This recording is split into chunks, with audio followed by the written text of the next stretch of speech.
title po ng ating lesson is Signpost to the Promised Land. Sabihin mo nga sa iyong katabi, Signpost to the Promised Land. Praise the Lord. God bless po. Maari na po tayong makakaupo. Signpost to the Promised Land. Praise God. Hallelujah. We are living in a generation na kung saan, mga kapatid, sabi ng ating notes, where our generation is spiritually, mga kapatid, Mga kapatid, ano nangyari, mga kapatid? Ang direction ng tao is becoming more and more confused. Tama po? Ayan. Okay, nasa notes po natin. Yan. Kaya nga maririnig natin nakakalungkot, mga kapatid. Ang mga kabataan, hindi nila, nakukonfuse sila sa kanilang mga identity. Hindi nila maintindihan maging ang kanilang mga sarili. Masyado silang nakukonfuse, mga kapatid. Ano pa, mga kapatid? Becoming more and more, mga kapatid? Yan, nawawala sila sa kanilang directions. Truth is being diluted. Yan, sa ngayon mga kapatid, hindi mo na alam kung ano ang totoo at hindi. Yung mali nagiging tama, yung tama nagiging mali. Tama? Nakikinig naman po siguro kayo, nagbabasa rin po tayo sa mga balita, mga kapatid. Nakakalungkot, mga kapatid. Truth is becoming diluted. Ano pa? Convictions are being abandoned. Nawawala na, mga kapatid. Ano pa? And many believers are losing sight of eternity. Sister Florence, kasama ka ba sa many? Nakakalungkot, no? Ang sinabi, ang ginamit na term, Brother Jojo, is many, hindi few. Marami, mga kapatid, sa mga mananampalataya ay nawawala na ang kanila sigurong interest, mga kapatid, patungkol sa eternity. Maaring siguro dahil sa problema, narinig yung mga patutuo kanina, dahil sa mga karanasan, ang daming pain, ang daming case ng mundo, mga kapatid, ang daming distractions sa ating paglilingkod. Or maaring sabi natin, ang tagal naman. Mga kapatid, yan, nakakalungkot, sana hindi ka isa sa nadidistract, mga kapatid, sa ating focus pagdating sa ating tinatawag na eternity. But God has never left His people without signpost. Ito ang gusto ko to. Thank God. Ang sabi ng ating notes, but God has never left His people without signpost. Salamat sa Panginoon, mga kapatid, sa kabila ng nangyayari sa ating paligid. Halos kahit tayo affected, pwede pumunta muna tayo sa buwan. Ayan. Yung iba magbakasyon daw muna dahil ang gulo ng Pilipinas, sana all. Diba? Pero kahit saan tayo magpunta, mga kapatid, nasa huling mga araw po tayo, it's biblical, mga kapatid. But thank God, ang sabi ng ating notes again, mga kapatid, but God has never left His people without signpost. Palakpakan niya natin ang ating Panginoon. Hallelujah. Praise God. So, in Jeremiah 31, kung babasahin niyo ang the whole chapter, ito po yung history ng Israel. Alam po natin na ang bayan ng Israel, minsan sila tinawag na stiff-necked people. Kagaya ko. Ba't kayo nakangiti? Yes, kagaya po natin. Paulit-ulit na lang, nirelease sila ng Panginoon, pinalaya, mamaya balik na naman sila sa pagkabihag, palalayain na naman sila ng Panginoon. Grabe ang Panginoon, mga kapatid, sa kanila, no? Parang sa atin lang din. Tama, mga kapatid? Pero instead, tingnan nyo, mga kapatid, kung basahin nyo ang chapter 31 na yan, mga kapatid, yan, Israel had wandered into captivity because they ignored God's way. Ito yung pinaka-reason, mga kapatid, kung bakit pabalik-balik sila. Na-release na nga sila, pinalaya na, pinatawad na. Mga kapatid, mamaya balik na naman sila pagkabihag. Bakit? Because they ignored God's ways. Pero, tignan niyo ang ating Panginoon, Sister Marisa. Yet, even in judgment, kung ako siguro yung sabihin natin, ayaw ko na sa'yo, ang tigas ng ulo mo, bahala ka sa buhay mo. Minsan, may scripture pa tayong ginagamit. Ano yan, mga kapatid? Work out your own salvation. Mga kapatid, yan, dahil sa tigas ng ulo mo, gungunam. Pero hindi ganyan ang Panginoon. Sabi niya dyan, yet, even in judgment, God spoke hope. Wow! Sabi nga natin, wow! Kadalasan, ang ating sitwasyon, Brother John, ay dahil din sa ating kagagawan. Sabi ni Jesus, buti na lang, ang bait ng Panginoon, di sabing gungunam tangkan ulom. Tama po? Pero kagaya ng sabi ng ating notes, mga kapatid, instead na tayo husgahan, mga kapatid, instead na tayo parusahan dahil sa ating kagagawan, ang sabi niya dyan, God spoke hope. Ang sabi niya sa ating text na binasa, mga kapatid, set up road markers, make guide post. Yan, mga kapatid, parang sinasabi ng Panginoon kung ipaparaphrase natin, don't lose the way again. Parents, kahit tayo may mga experiences, hindi man po ganun kadami, pero for me personally, minsan mayroon po akong nasasabi mga kapatid, o nasasabihan natin ang ating mga kapatid. Bakit? For me, dahil ayaw kong maranasan nyo yung naranasan natin. Amen? Amen. Praise God. No wonder ang sabi ng Panginoon, ang sabi niya diyan mga kapatid, gumawa kayo ng signpost. Ayan, mga kapatid, binasa natin kanina. Ayan, make yourself guidepost. Consider well the highway, the road by which you went. Nakuha natin, mga kapatid. Praise God. So, ayaw ng Panginoon. Minsan na kayo nauntog doon, nadulas kayo doon, maaring mayroon kayong bad experience doon. Ayaw ng Panginoon na may susunod muli sa atin. Tama? Parang sa atin din, mga nanay, kaya kayo nagsasalita, sinasabihan natin ang ating mga anak, ating mga kapatid, ang ating mga mahal sa buhay, dahil ayaw nating dumaan din sila sa ating dinaanan. Tama po, mga kapatid? Praise God. Kaya sabi ng Panginoon, mga kapatid, sa kabayan ng Israel, don't lose the way again. So maglagay kayo ng tinatawag na signpost sa inyong mga dinaanan. The same is true for the church today. May kausap po ba tayo ngayon? Yan. Yan po ay para sa iyo at para sa akin. Yan. Na kung saan, sabi ng Bible, we are pilgrims and strangers sa mundong ito. Tama po?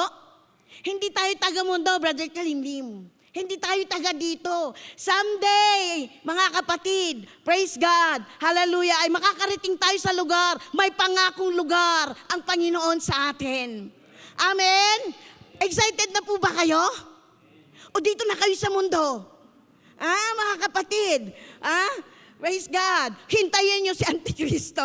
Ayan, but kidding aside mga kapatid, ang sabi ng Bible, mga kapatid, sa ating Bible, we are just pilgrims and strangers. Pag sinabi po nating pilgrims, manlalakbay.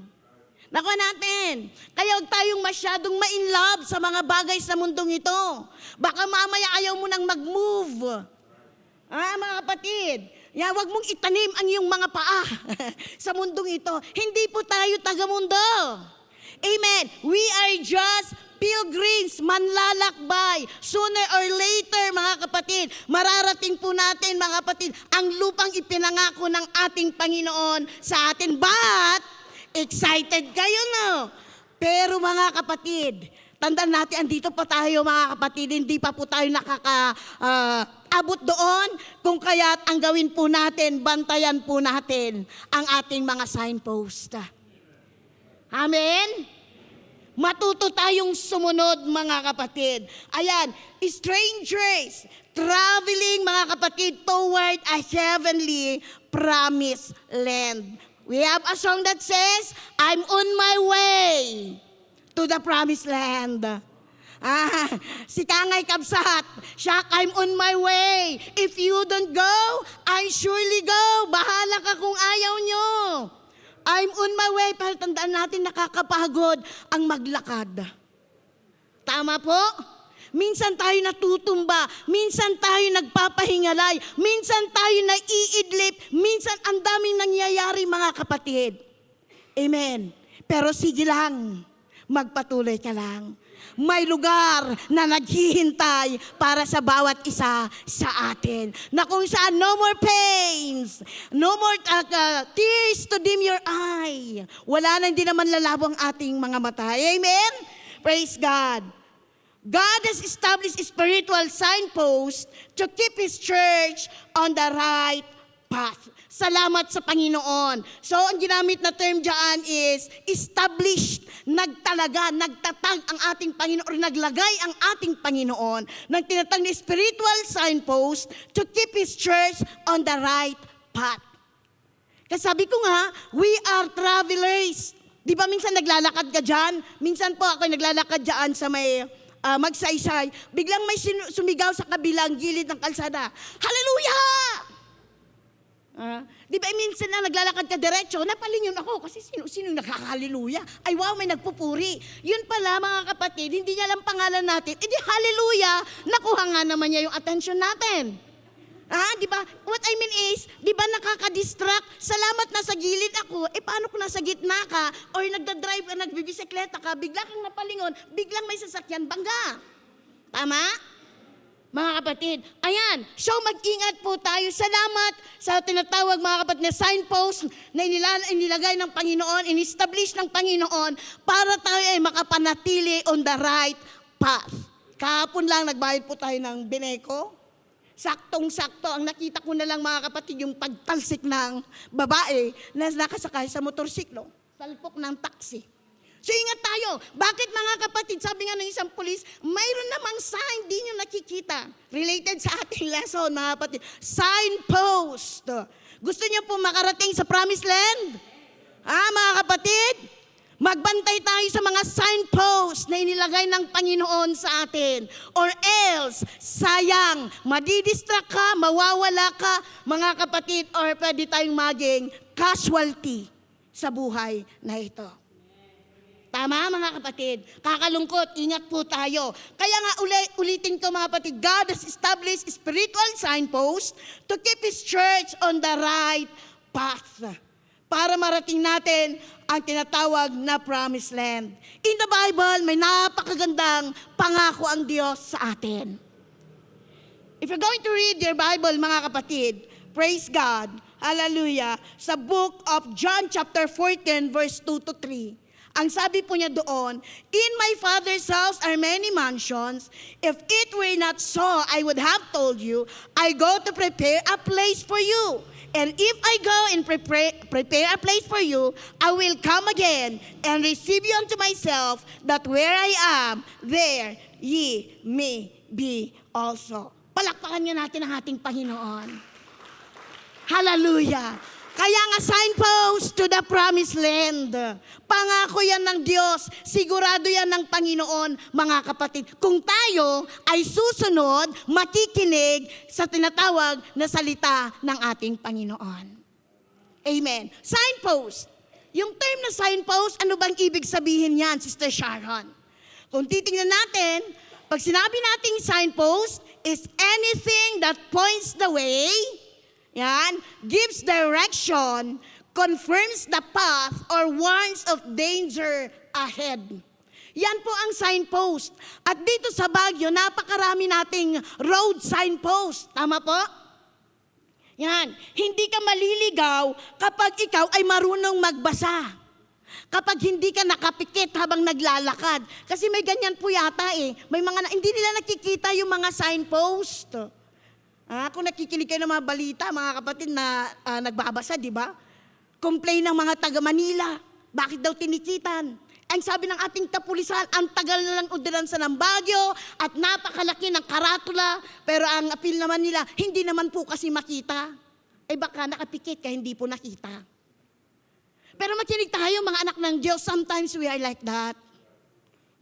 Signpost is anything that points the way, gives direction, confirms the path, or warns of danger ahead. Ayan po mga kapatid. Yan. So napakarami mga tinatawag na signpost sa labas. Huwag nating yung i-ignore. Minsan ganyan tayo Ang galing natin, okay lang yan, kaya natin yan. Pero alam niyo mga kapatid, inilagay po ang mga yan para po sa ating para din sa ating ikabubuti. Sometimes ang dami nating complain, dula amin data o kaya siya pang sagabal. But always remember, mga kapatid, kung ano yung tinatawag na purposes ng mga signpost na yan. Okay, alam niyo naman siguro, hindi ko na kayo bibigyan, mga kapatid, ng mga signposts. Yan, I have a lot of examples here. Okay, so tingnan natin. What does a signpost do? Ano ba ang tinatawag, mga kapatid, na purpose ng mga signpost na yan? Okay, I give you 3. Sabi ko kanina, direction. Ibig sabihin, where should I go? Sa left ba? Sa right? Sino nakaranas dito minsan na pumunta ka sa isang lugar? Nasaan dito? Tutuloy ba ako? Sa kanan? Sa kaliwa? O kaya sa likod? Tama po? Kapag nakasa crossroad tayo ng desisyon sa life, si Maria ba o si Fe? Anong aking gagawin? Matutulog ba muna ako? O kakain muna? O maliligo? Ayan mga kapatid, sometimes kahit yung mga simpleng bagay na ganyan, nakaka-stress sa atin. Tama? Mga kapatid, ayan. So kailangan natin ang tinatawag na signpost, mga kapatid, to direct us. Where should I go? Bakit? Without direction, people wander spiritually. Naka po natin? Nasa church nga minsan, hindi naman niya alam ang kanyang ginagawa. Kailangan natin ang direksyon, mga kapatid. Kailangan mayroon tayong direksyon, hindi pwede dito yung whatever will be, will be. Come what may, mga kapatid. Delikado. Proverbs 14:12, ang sabi ng Bible, there is a way that seemeth right unto man, but the end thereof are the ways of death. Akala ko kasi ate. Nakuha po natin? Tama? Akala ko kasi wala na yung aso. Di ba kasi sabi lang na nakagat si kuya mo? Direction. Huwag tayong makulit. Huwag nating ipilit yung ating alam at gusto. Okay lang po ba? Kahit nakakainis si ate, si nanay, si tatay, kailangan mo sila. Signpost. Amen. Praise God. Ano pa? Jeremiah 10:23 says, O Lord, I know that the way of man is not in himself. It is not in man that walketh to direct his steps. Ang Diyos, mga kapatid, ang nagdadirect. Matagal na tayong wala sa buhay na ito kung wala ang pangunguna, ang pag-iingat ng ating Panginoon. Sino may patutuusan niya, muntik-muntikan na. Pero hanggang ngayon, you're still alive and well. Salamat sa Panginoon. Hallelujah! Isang step na lang. Wala ka na sana sa church na ito. Hindi mo na sana naririnig ang salita ng Panginoon. Hindi mo na sana na-i-enjoy ang mga pagpapala ng Diyos. Ngunit salamat. Hallelujah! Dahil ang Diyos ang nagdadirect ng ating mga paa. Amen? Amen. Praise God. Hallelujah. Kaya sabi ni sa manunulat, human logic is inherently flawed when it comes to eternal direction. We cannot self-navigate to heaven. Ang lasing kung tanungin po natin, saan mo gusto? Langit, impyerno? Langit, apay ka lang. Pero tignan niyo ang kanilang mga pamumuhay, mga kapatid. Hindi po pwede. Nakuha po natin, kailangan po natin, mga kapatid, ang direksyon, tamang direksyon para tayo makapunta sa lugar na ipinangako ng ating Panginoon. Amen? Ito ang nakakalungkot, according to our notes, many today are sincere, emotional, and religious. Baka daig pa tayo. Alas 5 ng madaling araw, tulog pa po yung iba sa atin. May mga kakilala tayo, kamag-anak, kaibigan. Alas 4 pa lang naglalakad na, nakabihis na, patungo na sa kanilang panambahan. Religious. Tama? Mga kapatid? Yung iba sa atin, hanggang ilang oras na lang tayo natutulog, pero may kakilala po tayo, mga kapatid, talagang kapag nag-pray po sila hanggang madaling araw. Religious. But sabi ng ating notes, mga kapatid, and this is the reality, but is still lost. Why? Because they rejected God's direction. Nakuha natin? Sayang. Samantalang kung tayo susunod sa direksyon ng Panginoon sa ating buhay, prosperous ang ating pamumuhay. Amen? Amen. Praise God. Number 2. Yan. Number 2, mga kapatid, ano nga ba ang rule or nagagawa ng tinatawag na signpost? Confirmation. Yan. Sino sa atin dito ang minsan na nagtanong na, am I still on the right path? Tama pa ba itong desisyon ko, Panginoon? Us-ustupay ba na ito'y? Plano't itibiyag? Ayan po. Sometimes living for God becomes difficult. And believers wonder if holiness and separation still matters. Tama pa ba ito?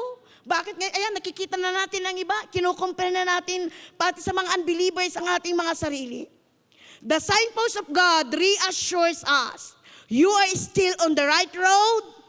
Truth still matters. Apostolic doctrine still matters, and holiness still matters. Salamat sa mga taong nananatiling nakatayo, na nagsisilbi, mga kapatid, na paalala at patunay. Signpost sila sa mga bagong mananampalataya na makikita natin na totoo nga, tunay nga, tama ang kanilang mga desisyon na maglingkod sa Panginoon.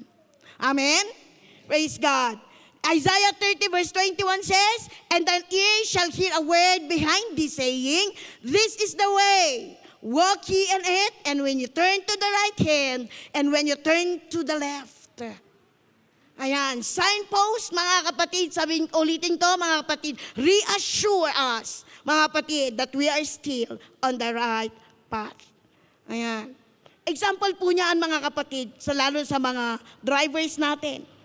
Think of driving on a long, dark, lonely highway at night. Praise God. Parang ang layo mo na. Ligaw yata ako, parang hindi mali yata yung aming dinadaanan.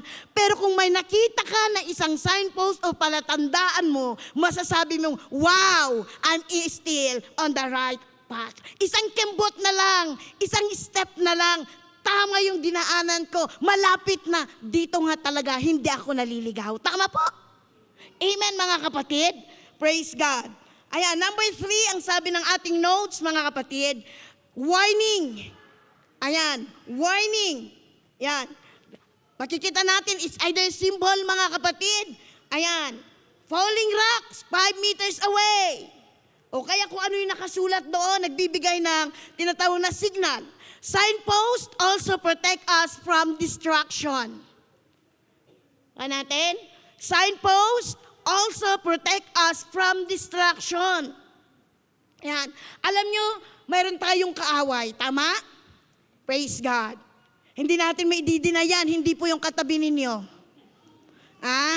Mayroon tayong kaaway. Actually, 3 sila. Pero itong isa, napakatuso niya, mga kapatid. Okay. The enemy never announces danger openly. Tama? Walang magnanakaw na magpapaalam. Sige, umattend ka ng church. Sister. Pero pupunta ko sa bahay nyo, kunin ko yung anak mo. Hindi po, hindi ganyan ang magnanakaw. Ganyan din ang ating kaaway, hindi siya nagpapaalam, mga kapatid.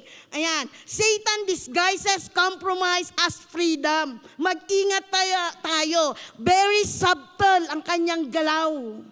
Hindi mo nga mapapansin Kaya nga maraming naiisahan. Bakit? He disguises compromise as freedom, carnality as relevance, and false doctrine as enlightenment. Kaya nga warning, lagi nating naririnig, mag-ingat sa ating pinakikinggan, pinanunood at mga binabasa. Amen? Mga kapatid, sabi ng ating Bible, 1 Peter 5:8, be sober, be vigilant. Alam na ninyo yan, mga kapatid. Yan, because your adversary, the devil, as a roaring lion, walketh about, seeking whom he may devour. Ayan, mga kapatid, nagbabantay, tulog ka na gising pa siya. Naghihilik na tayo, siya gising na gising, mga kapatid. We know ang kanyang purpose and plan. That is to kill, to steal, and to destroy. John 10:10. Alam niyo, napakatuso nitong mga kapatid. Kaya nga, sa araw ng gawain, napansin nyo? Ayan, kung kailan pagawain mga kapatid, time ng gawain, doon pa maraming kung ano-ano nangyayari.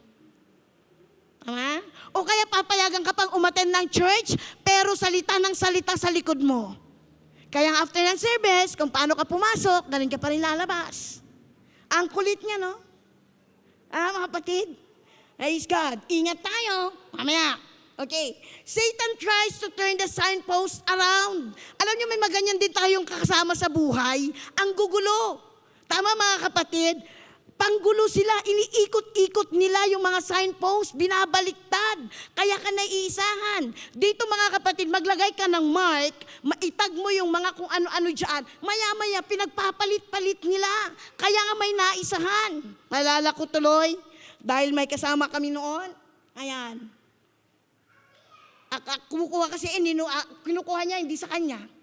Ang ginawa ng isa mga kapatid, naglagay sa bote ng Coke, pero ang inilagay niya, soy. Pagdating nung kasama niya, nilagok niya mga kapatid. Ayan, nag-enjoy. Yun pala mga kapatid, maalat. Gumanti yung isa. Alam niyo mga kapatid, ganyan din ang ating kaawayan ang kanyang ginagawa. Sabi ko nga kanina, iaalaw ka rin niyang mag-church. Nakaupo ka rin dyan. Nag-i-amen din, pero sayahab ka nga sayahab.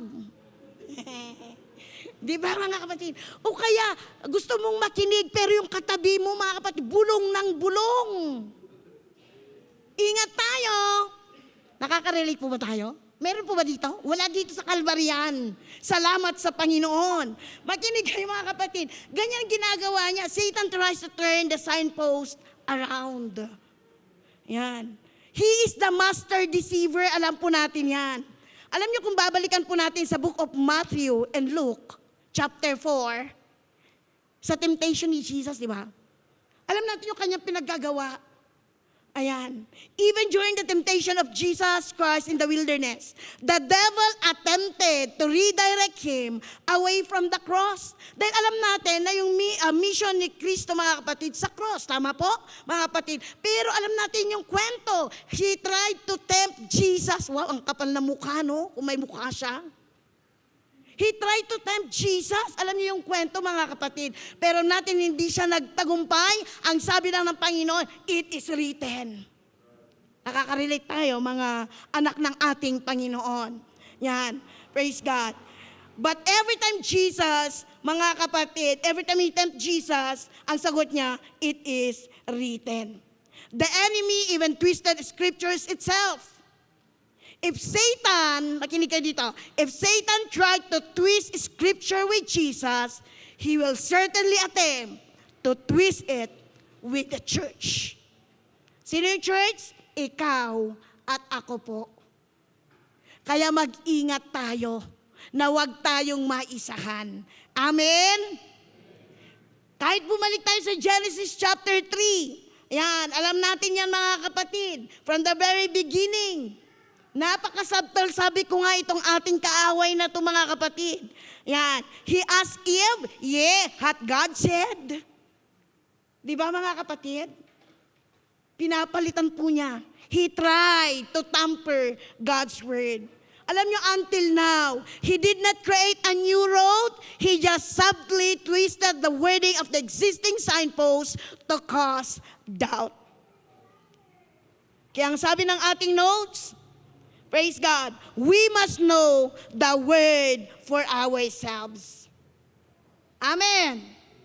Huwag lang po yung ating mga Bible quizzers, praise God, ang magbasa. Lahat po tayo, we are all encouraged, mga kapatid, to read and memorize the word of God. Amen. Para hindi po tayo maisahan. Hindi lahat ng pumupunta sa inyong bahay at may dala-dalang Biblia, mga kapatid, ay sasabihin natin kasama po natin. Amen? Ingat po tayo. Praise God.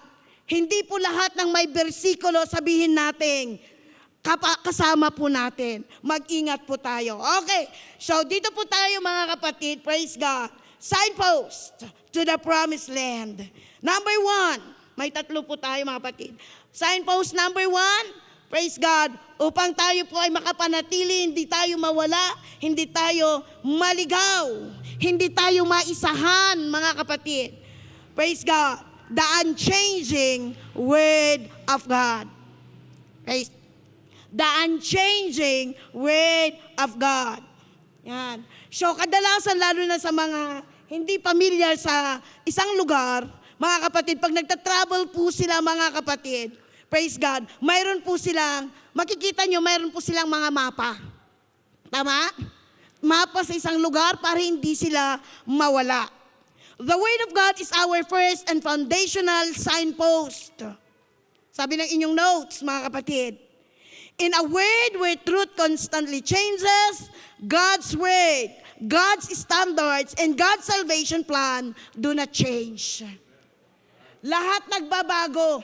Actually, pati nga signpost sa ating lugar Pag nagbago ng mayor, nagbago ng kapitan, bago na rin ang mga road post natin. Tama? Nalala ko tuloy. Mga kapatid, ang daming dumarating na parcel dito, nakalagay number 7, pero hindi namin kilala. Tapos sabi ni si Ma'am Rhoda, ang originally na number 7 daw, yung nasa kay Gomez. Sabi naman nila, yung nandito. Saan na nga ba talaga? Pero ang sabi ni Pastor, tayo ang original na number 7. Yan. So we're talking about, mga kapatid, napakalaga ang signpost. Maliligaw. At maliligaw mga kapatid kung wala kang tinatawag na landmark o kaya signpost. So number 1 na pwede nating tayuan para hindi tayo maligaw at marating natin ang tinatawag na promised land is the unchanging Word of God. Palakpakan natin ang Panginoon. Sige po, huwag niyong pagdamutan ang ating Panginoon.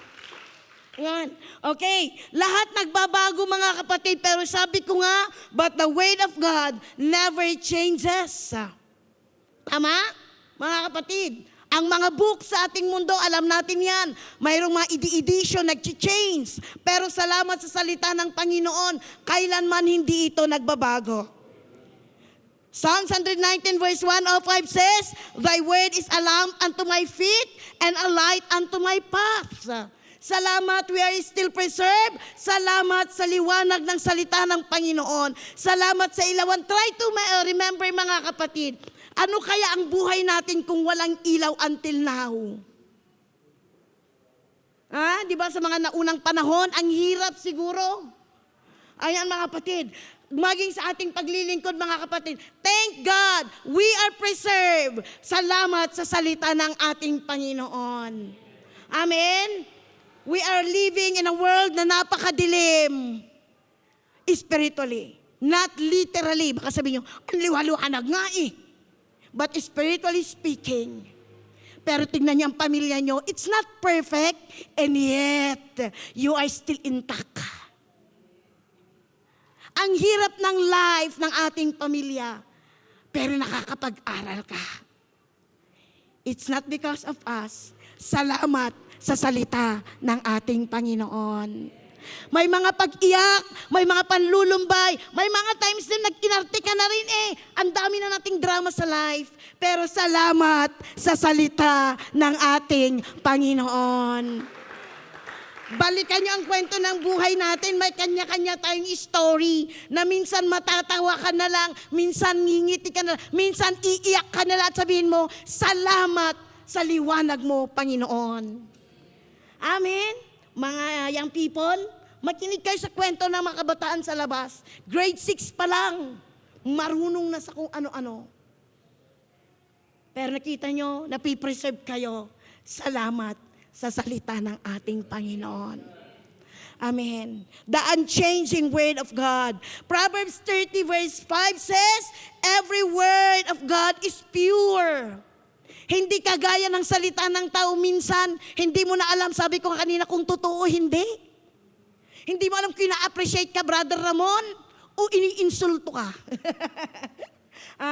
Pero ang salita ng Panginoon, it is pure. Pag sinabi niya na maganda ka dahil anak ka niya, totoong maganda ka, hindi dahil may kailangan siya. Tama po? It is pure. Walang ibang intensyon. Minsan ganyan ang tao, di ba, sa ngayon? Ina-appreciate ka, pero mag-ingat ka sa dulo niyan, may karugtong. Pero ang salita ng Panginoon, it is pure. Hallelujah. Matthew 24:35 says, Heaven and earth shall pass away, but my words shall not pass away. Psalms 119 verse 89, Forever, O Lord, thy word is settled in heaven. Magbago na ang lahat, Brother Bob. Pero ang salita ng Diyos, mananatili. Maging best friend mo nga, nagbabago eh. Minsan kahit anak mo nga eh. Tama po? Nagkaka-amnesia kahit walang amnesia. Self-proclaim na may amnesia. May ganun ba? Pero ang salita ng Diyos kailanman, it was forever settled in heaven. Thank God. Hallelujah. The church must remain anchored to the word. Bilang mga anak ng Panginoon, tayuan natin, panghawakan natin ang salita ng Panginoon. Amen. Habang ginagawa ko po ito, wow, thank God. Dahil minsan, sabi ko nga, ang daming distractions. Yung memory verse mo noon, na 10, ngayon 3 na lang ang naiwan. Totoo hindi. Bakit? Natatabunan. Panahon na mga kapatid, pangungusap ng Panginoon.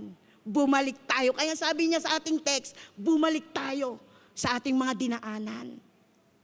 Ganito tayo ngayon, salamat, una, sa salita ng Panginoon. Habang tayo nag-i-enjoy, wag naman nating itago at tabunan. Tama? May mga tao na sa likod natin na nakatingin sa atin. Sister Marisa. Praise God. Hallelujah. So, sabi ng ating notes, the church must remain anchored to the Word of God. Praise God. Hallelujah. Ito ay totoo, mga kapatid, ang salita ng ating Panginoon. Praise God. Isang illustration po niyaan, praise God, ay yung tinatawag mga kapatid na mga sailors. Alam niyo yung sailors? Ito yung mga mandaragat, tama ba? Yung mga nasa dagat. Ayan. A sailor in the middle of the storm trusts the compass more than his emotions.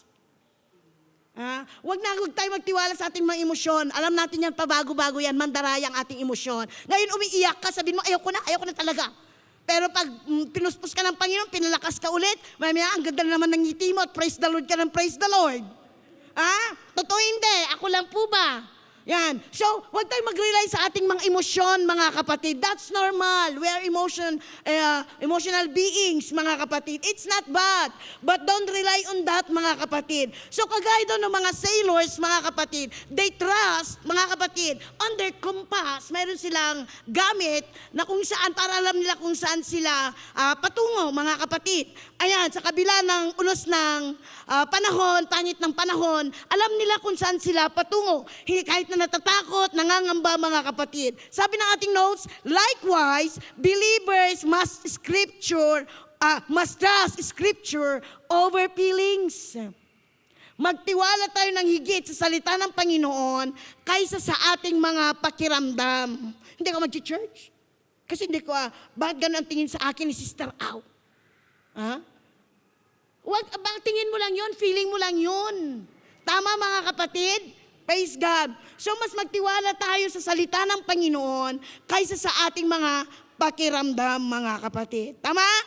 The Word of God is our spiritual way and measure.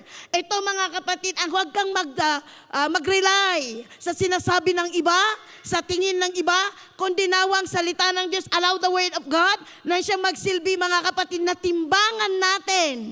Sukatan po natin, mga kapatid. Praise God. Hallelujah. Huwag nating palitan ang salita ng Panginoon para mag-fit tayo sa ating gusto, mga kapatid. Bagkos nawa, let's calibrate, let's change ang ating wants, mga kapatid, para mag-fit tayo sa salita ng ating Panginoon. Amen?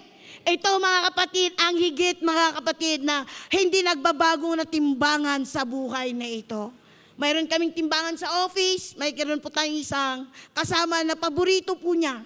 Every time na papasok ng office at lalabas ng office, nagtitimbang. Hindi niya alam, hindi na po gumagana yung timbangan. Di ba? Sabi niya, wow, hindi ako nagdagdag. Hindi niya alam. Naisahan siya. So alam niyo, ganyan din mga kapatid ang timbangan sa mundong ito. Pero salamat sa salita ng Panginoon, ito ay totoo, hindi nagbabago, mga kapatid.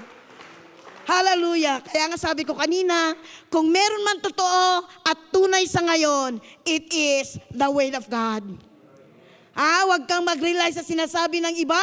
Sa pakiramdam mo, mag-rely tayo at magtiwala, tayuan natin ang salita ng Panginoon. Hallelujah. Standing on the promises of God.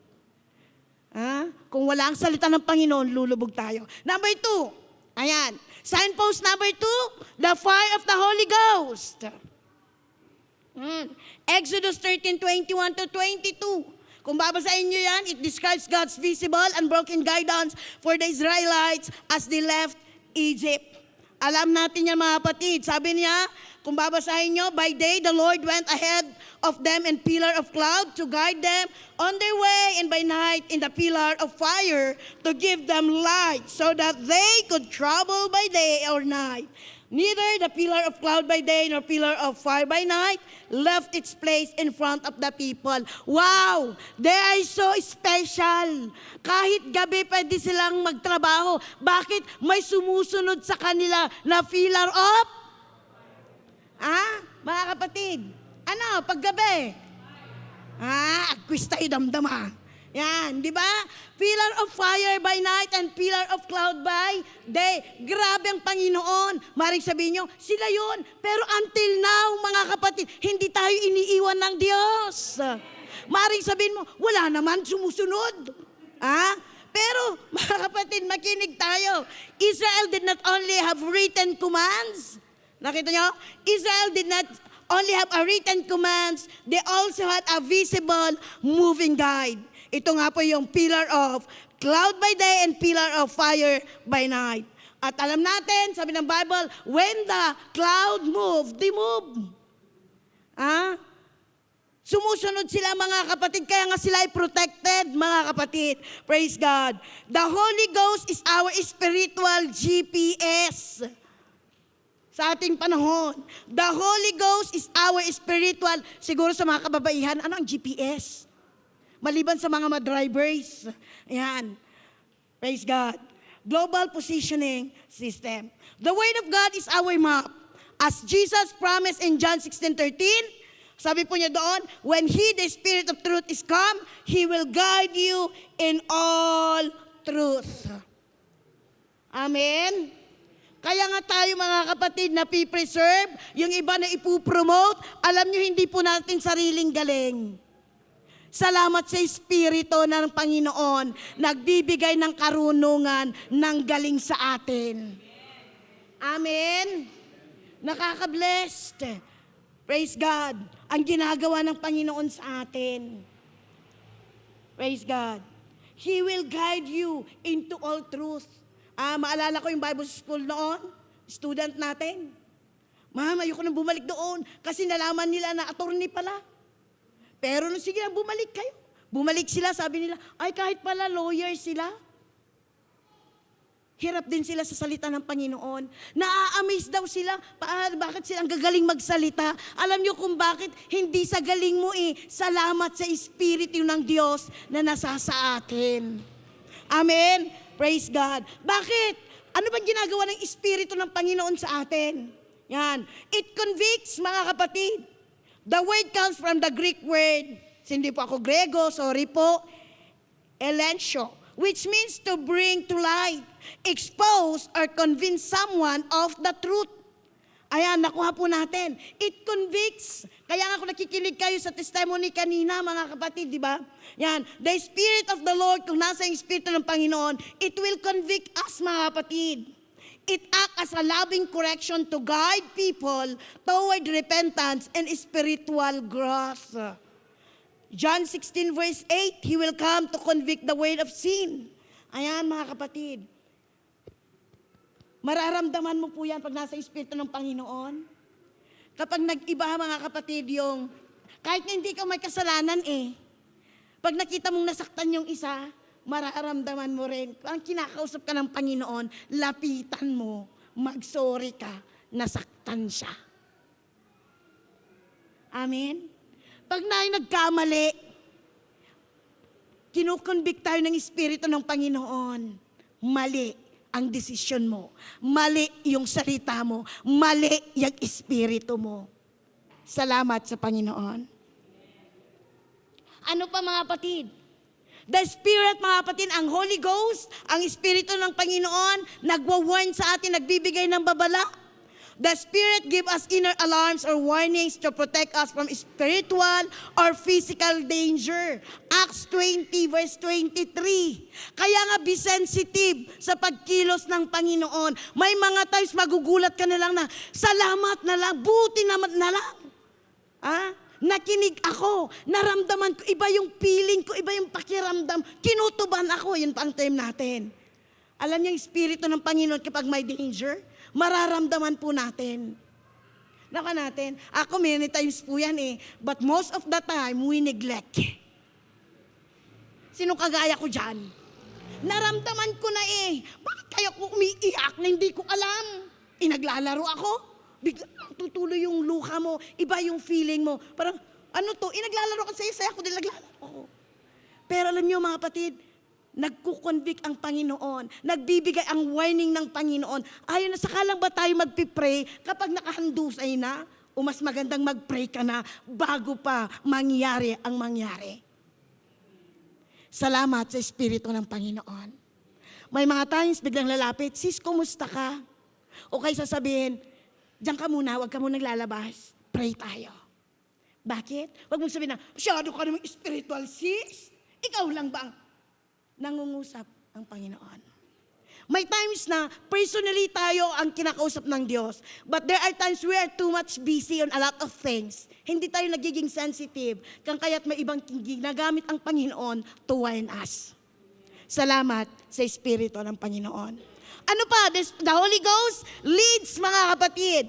Ano pa? It checks our spirit. Romans 8:16, mga kapatid. Then, it directs our steps. Proverbs 16, verse 9, mga kapatid. Praise God. Hallelujah. So, salamat sa Espiritu ng Panginoon. Kaya lagi na allow the Spirit of God to move in our life. Amen? Una, mga kapatid, na signpost po natin to reach the promised land is the Word of God that never changes. Pangalawa, ang Espiritu ng Panginoon. Lagi na naririnig natin sa ating pastor, please, wag nawa tayong lalabas na hindi po natin nararamdaman or hindi tayo napupuspos ng Espiritu ng Panginoon. My question is this, Brad, sis, when was the last time na ikaw ay napuspos sa Espiritu ng Diyos? We don't know what is ahead of us. Kailangan natin ang proteksyon ng Espiritu ng Panginoon. Amen? Amen ba mga kapatid? Hallelujah. Praise God. Some people outrun the clouds, sabi nila. Ibig sabihin, pinapangunahan nilang Panginoon, hindi sila sumusunod. Andun na nga yung tinatawag na conviction ng Panginoon. Kinakausap ka na ng Panginoon, pinapadamanan niya na, mga kapatid, there is a danger ahead, pero masyado tayong magaling. We resist, mga kapatid. We ignore spiritual warnings. And what will happen in the end, mga kapatid? They will drift. Nawa, wag sa mangyari sa atin. Amen? Amen. Ang sabi ng Bible, 1 Thessalonians 5:19, quench not the spirit. The word quench, mga kapatid, means suppressing or stifling the fire.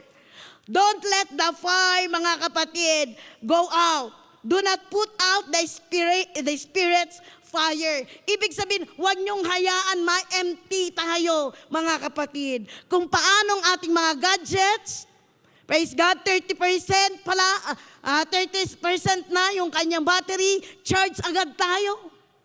Kumusta naman ang ating Espiritu ng Panginoon sa atin? Fully charged pa ba tayo? Mga kapatid, o hindi na? Ang salita ng Panginoon ay nagsasabi, quench not the Spirit. Huwag niyong hahayaan, mga kapatid, na mawala ang Espiritu ng Panginoon sa atin. Amen? Ephesians 4:30, bilisan ko na po. Grieve not, mga kapatid, the Holy Spirit.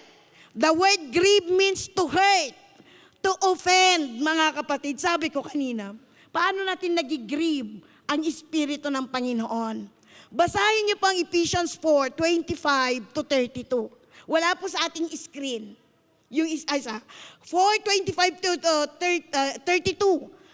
Sabi ng Bible, grieve not the Spirit. Sabi ko, paano natin nagigrieve? Paano natin nasasaktan ang Espiritu ng Panginoon? Akala ko ako lang ang madaling masaktan. Pero sabi ng Bible, grieve not the Spirit. How? Ephesians 4:25-32. Sa 25, sabi niya, when we fail to speak the truth to others and give in to deception. Kung hindi ka nagsasabi ng totoo, nasasaktan ang Espiritu ng Panginoon. 26, when we allow anger to linger and it gives occasion to sin. Sabi ng Bible, meron ba hindi nagagalit dito? Ako lang po ba? Madaling magalit? Mamasang? Be angry and sin not. Pero ang sabi ng ating notes, when we allow anger to linger, kaya hindi na sumikat na, lumubog na ang buwan, lumitaw na, mga kapatid, ang pwedeng lumitaw, ayaw mo pa rin galit ka pa rin habang buhay. That's nasasaktan ang Espiritu ng Panginoon. So magpatawad ka at humingi tayo ng tawad. Verse 27, when we give the devil space on our lives or a foothold to influence us. 28, when we choose not to work and miss opportunities to generously pour into others with resources. May kakayanan ka naman, pero ayaw nating tumulong. 29, when we use our mouth to destroy people. Hallelujah, praise the Lord paglinggo. Pero kumusta ka kapag nasa bahay ninyo? Tulungan tayo ng Panginoon. When we use our mouth to destroy people and fail to edify and impart grace with our tongues, nagigrieve ang Holy Ghost. 31 and 32, when we allow offenses to fester and poison our attitude, speech and behavior, when we don't forgive others the same way Christ forgave us. Let's check ourselves. Hallelujah. Amen. Praise God. Hallelujah. Sabi nga natin, ang salita ng Panginoon, praise God, ang ating map. Pero ang Espiritu ng Panginoon, nagsisilbing GPS natin ngayon. Nagsasalita ang Espiritu ng Diyos. Oops! Mali Espiritu mo. Umayos ka, Jojo. Diba? Salamat sa Espiritu ng Panginoon. Praise God. In the Old Testament, the fire was above them. Pero sa New Testament, sa ating panahon ngayon, mga kapatid, the fire is within us. Nasa sa atin na, wala na sa taas, kaya huwag tayong tumingala. Tinitingnan natin, nasa na yung pillar of fire? Nasa atin na, mga kapatid. Nasa ating mga puso. Anytime, any moment, kaya nga bigla na, mga kapatid, kahit anong oras tulog ka na, pero kumikilos ang Espiritu ng ating Panginoon. Praise God. Hallelujah. Praise God. So, tuloy natin, mga kapatid. Okay, so, tanggalin natin yung iba. Number 3, last, mga kapatid. Number 3, signpost to the promised land, the highway of holiness. Yan. So, hindi po natin i-discuss ang holiness. Pero napakalagay po ito. Pangatlo, mga kapatid, last but not the least, signpost to the promised land, mga kapatid, the highway of holiness. Isaiah 35 verse 8, And an highway shall be there, and it shall be called the way of holiness. Yan. The road to heaven is not an unmarked jungle trail. God established a highway. Diyos, mga kapatid, ang naglagay niyan. Many people view holiness as restriction. But listen to me, mga kapatid. But holiness is actually preservation. Marami pa akong narinig, naging bisita natin. Wow, ang gawain. Wow, ang ating tinatawag mga kapatid na pagpupuri sa Panginoon. To the point na narinig ko po yung term, grabe sa church nyo, ang babanal. Kulang ko na, sa isip ko na lang sabi ko, nasaan? Kasi grabe di ba yung term nila, ang babanal. Narinig ko po to dating Bible study po namin, na-invite natin. Sabi nila, grabe ang church nyo, sobra ang babanal sa loob. Mga kapatid, ayan, salamat sa ating Panginoon. Hindi dahil sa ating kagagawan, hindi dahil sa kanong meron tayo, salamat sa pagkilos ng Panginoon. Amen. Bless na bless po sila, natutuwa sila, pero bakit nasaan sila? Usually ang excuse nila, hindi namin kaya yung pamumuhay nyo. Pero di ba, hindi tayo ang may gawa, sumunod lang tayo sa Panginoon, ang Diyos ang kikilos sa buhay natin. Yan, many people view holiness as restriction, but holiness is actually preservation. Yan, sa mga drivers, makikita nyo sa mga daanan, siguro sasabihin ng iba, sa gabal yung mga guardrails ba ang tawag doon? Yung nilalagay nila sa mga magkabila ang gilid. Ayan. So, guardrails. Siguro sasabihin natin, sagabal lang, sayang lang ang pondo ng gobyerno. Pero alam ba natin that guardrails on a mountain road are restrictive, but they save lives. Tama po? Mga kapatid? Parang sayang yung space. Mga kapatid. Pero tandaan natin, muntik ka na nahulog, pero salamat muntik ka dahil sa nilagay nilang harang ngayon. Guardrails means protective boundary or barriers designed to prevent accidents or mistakes. Ganyan din ang holiness, mga kapatid. Holiness keeps us from spiritual compromise, worldly corruption, and destructive influence. Ang lakas ng influence ng mundo. Ang lakas ng influence na huling mga araw na ito. Ewan ko kung napapansin nyo. Me, myself, na nasa loob ng church, grabe ang influence ng mundo, ng gadgets, high-tech. Praise God. Kaya kailangan po natin mapanatili na ang pamumuhay natin na may kabanalan. Amen? Holiness should be visible. 2 Corinthians 6:17, come out from among them and be separate. Panawagan ng Panginoon sa mga anak ng Diyos, praise God, kailangan po nating mahiwalay sa mundong ito. 1 Peter 1:15-16, be ye holy, for I am holy. Amen, mga kapatid?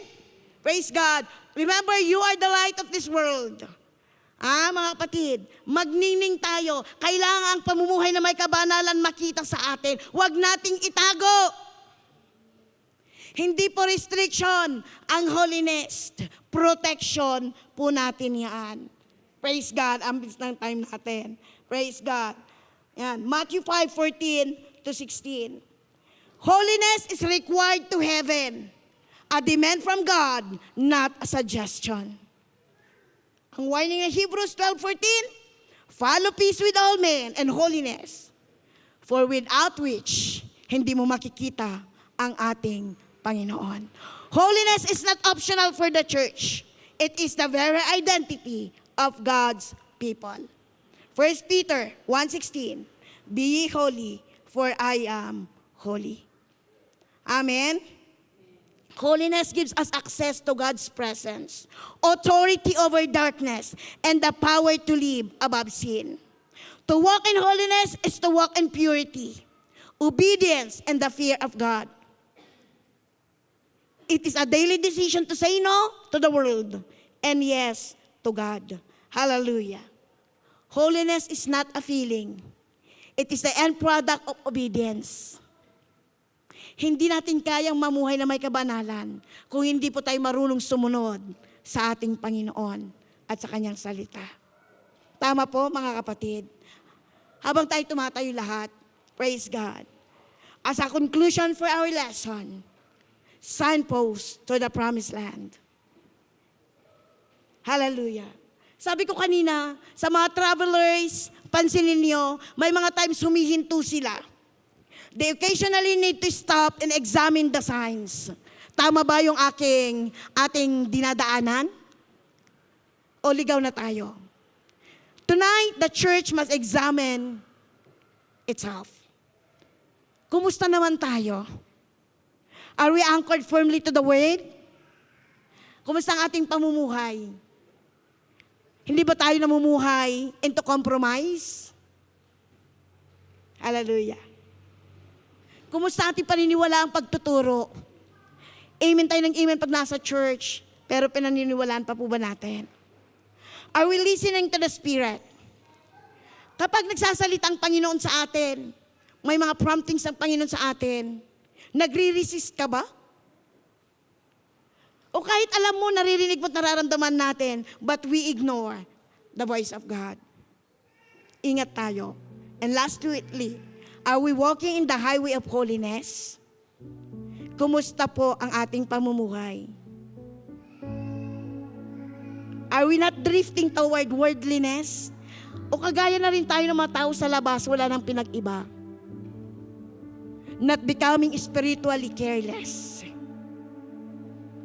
God's standard of holiness does not change. Amen? Kaya nga ating text, Jeremiah 31:21, praise God. It is a message of mercy and restoration. God was saying to Israel, return, find the old path again. May mga times kahit tayo, natitiso tayo, nakakalimot. Pero ang sabi ng Panginoon, hindi niya tayo sinabing dahil sa iyong kamalian. Hindi tayo sinisisi, sinusumbatan. Pero ang sabi ng Panginoon, sa mga panahon na ikaw ay nakakalimot, sa mga panahon na ikaw ay nadidistract, nadidisalign sa kalooban ng Panginoon, ang sabi ng Panginoon, bumalik ka sa dati. The Lord is still calling His church back to truth, back to sensitivity, back to holiness, and back to spiritual clarity. If we follow God's signpost, we will reach the promised land safely. Thank God. Hallelujah. Kaya kung mayroon pinanghihinaan dito, maaaring sabihin nyo, wala naman, parang walang effect. Parang gusto mo nang gumip up. Wag. Amen. Kailangan ka ng asawa mo, kailangan ka ng anak mo, kalakasan ka ng pamilya natin. Tama po. Praise God. Bumalik tayo mga kapatid. Pag napapansin natin, parang nami-misalign tayo, parang nalalayo tayo sa plano ng Panginoon. Go back. Hallelujah, go back. Bumalik tayo muli sa ating mga dinaanan. Bumalik tayo sa salita ng ating Panginoon. Bumalik tayo mga kapatid sa presensya ng Panginoon. Muli tayong lumuhod. Muli tayong makipag-usap sa ating Panginoon. Praise God. Medyo hindi na magandang ating pamumuhay. Tandaan natin, God is still here. God is still waiting. God is saying, come back, my child. Hallelujah. Salamat sa ating Panginoon. Last verse, bago tayo lumuhod, praise God, magkaroon tayo ng minuto mag-pray. Ang sabi ng Proverbs 22:28, remove not the ancient landmark which thy fathers have set. The church must never remove the spiritual landmarks God established. Hallelujah. Bumalik tayo muli sa salita ng Panginoon. May pangako ang Diyos. Tayuan po natin. Ang Espiritu ng Panginoon ay naririto, always willing and available na muli tayong palakasin at kausapin. Praise God. Habatas nga natin ang ating mga kamay. Hallelujah. Signpost to the promised land. Are you feeling weak? Meron ba nating nasasabing, Lord, I'm tired. Parang ayaw na natin. Lord, nakikita natin ang need ng family. Manatili ka, tumayo ka. Hallelujah. Ingatan mo ang signpost na yan. Dahil maaring hindi lang nakikita. Muli nating pagpagin. Muli nating hasain. Muli natin mga kapatid, praise God, itayo natin ang maayos. Hallelujah. Kailangan ng ating mga mahal sa buhay ang mga signpost na yan na makita upang sila rin ay magpatuloy, upang sila rin ay sumunod sa ating Panginoon. Habang tumutugtog ang ating keyboardist, praise the Lord, at aawit ating mga aawit. Praise God. Hallelujah. Signpost to the promised land. Kumusta kapatid ang ating paglilingkod? Ingatan natin, praise God, sapagkat malapit na tayo makarating sa lugar na inihanda ng ating Panginoon. Don't let the devil steal, hallelujah, our destiny. Thank you, Jesus. Thank you, Lord. So maaari po tayong lumuhod. Pwede tayong mag-pray for 5 to 10 minutes. Magpasalamat tayo sa Panginoon. Let's commit to the Lord ang ating bukas na darating. Praise God. Ang ating mga mahal sa buhay, ang ating mga prayer request, mga kapatid. Hallelujah, ang ating mga sarili. Muli nating i-commit sa ating Panginoon. Let's check ourselves. Kumusta na ang salita ng Panginoon? Kumusta ang Espiritu ng ating Panginoon? Hallelujah. Hallelujah. I-commit natin muli sa ating Panginoon ang ating mga buhay. Thank you, Jesus. Thank you, Jesus. Thank you, Lord. Thank you, Lord. Sige mga kapatid, speak to the Lord. Hallelujah, hallelujah, hallelujah. Thank you, Lord Jesus. Thank you, Lord.